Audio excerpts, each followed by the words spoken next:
Hi, I'm Brian, Service Manager, Whole Latte Love, and today I'm going to show you how to open up your Profitec Pro 500 PID. Let's get at it, huh? Yeah.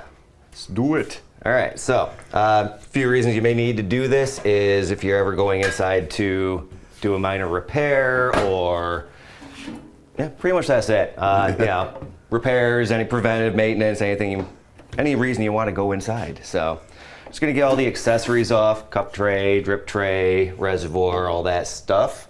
And do search the channel for those interior things that you can do with your machine. Yes. Yes. Got some fun content in there. Yeah. Make sure that you unplug your machine before you do this, just in case. You don't want to accidentally yank on the cord and pull it out of your socket and mess something up.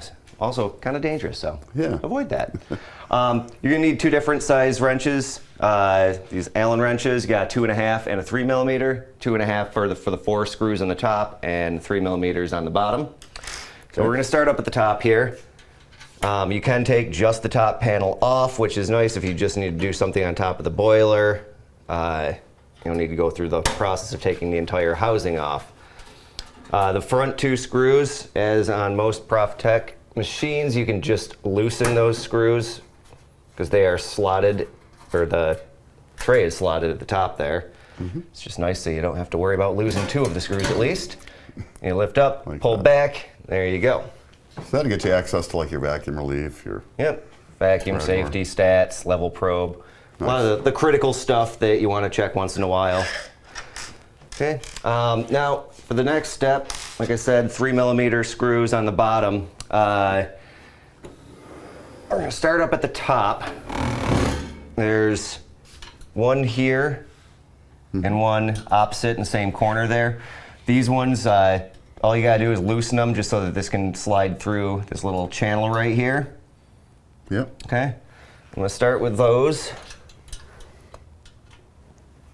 A little bit of a tight spot in there, huh? A little bit of a tight spot, yep. That's why having these Allen wrenches with the bald ends on them are nice because you can get a little bit more of an angle. And whoever put this one on last, I tell you, they're out to get me. There we go, it's starting to come. It's usually not this bad, but.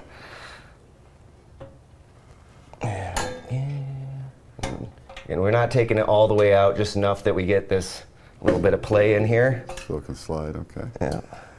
Same thing over on the other side? The same thing on the other side. And that one's not fighting me as much, so that's nice. Nobody likes to start their day out with a fight, right? Yeah. So, all right, now we got enough play in there that these will slide down. So now we're gonna move to the bottom. The easiest way to access the ones on the bottom is to bring the machine so that your feet are right up at the edge here. So you got a screw here and a screw completely opposite right here on the other side. Then you have 2 in the back. Usually I would do it just like this, where I'm going to loosen that one, turn the machine, do the other one. Just so you can see what I'm doing, I'm going to actually put this on its face. You can do it this way too, whichever way is more comfortable for you. You just have more control of the paneling if it's actually sitting down like this. So if you do it like this, just put something soft like a towel or something down on the group head, because that's what the machine's going to be resting on. Sure. Okay, so I get a better view of these screws. 1, 2, 3, 4.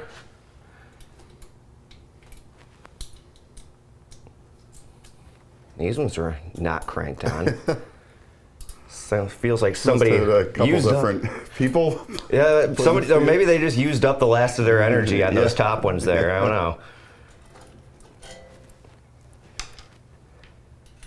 And technically, these back ones here you can keep in because the paneling is slotted back here. I just tend to take them all the way out just because I've found that when you're trying to slide everything back into position, specifically those top 2 corner ones, it makes it more of a challenge trying to keep an eye on what's happening up at the top front and bottom rear at the same time, so I just take them all out.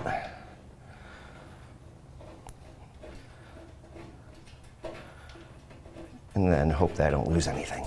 All right. go. All right, so that's all the screws left. Now the paneling is going to be loose, so if you do it like this, make sure you're holding the paneling back here as well as the bottom of the machine. Okay. Just because the paneling will start to drop when you put it down, like that. There it goes. Alright, then you just pull straight back, and you're all set. You're in there. All right. All right, now that we're done with that project, it's time to get the housing back on the machine. Let's get her on there. So what we're going to do is start from the back of the machine. Just found this to be the easiest way to be able to see everything. And if you look down through here, you'll see you've got the tabs that the screws go through down here. You just got to make sure you're getting that past your feet. The machine's feet, not yours. All right, and then you're lining the screws back up into the L channels. There's one of these on each side. Yep, one on each side. And then just lift up and remember where you put your tools. So remember, we're doing 3 millimeter on these two and the 4 that are on the bottom of the machine, and 2.5 millimeter on the 4 on the top of the machine. So I'm just gonna get this so it's snug but not tight. We want it to be able to move a little bit when we go to put the lower portions in place. I'm just holding this from the bottom of the frame there. Got a hand down there holding it up. Yep. Okay.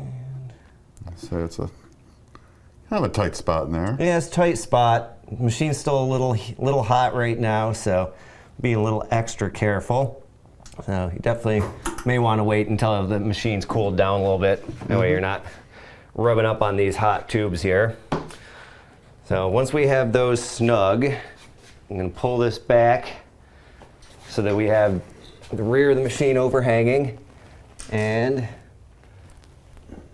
just got to find your holes right in the back there. They should be right, more or less right where the tabs, the slots in the back of the housing are.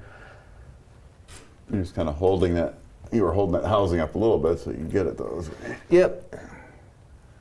Luckily, it's just thin metal. It's not very heavy, so I've found that just putting my fingers just like that, just kind of wedge it up right there. And just let it bring it up on its own there. And find your other hole.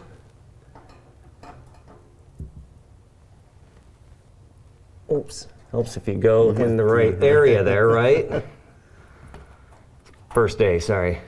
Really? Yep. First day with my new brain. Okay. All right.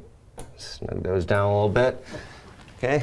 And then, just so you can see everything, again, it's just as easy to do this all by turning the machine and just doing each side the way that I just did it there.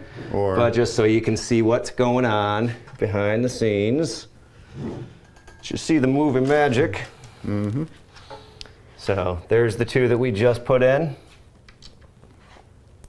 And then got the front two here. One there. And one there.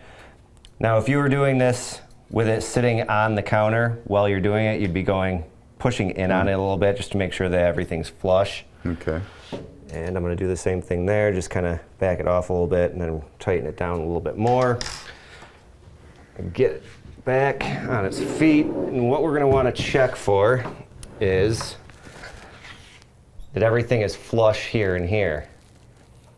There's a slight lip to it, but you just want to make sure that it's not separated. There's not a big gap here or there. Okay.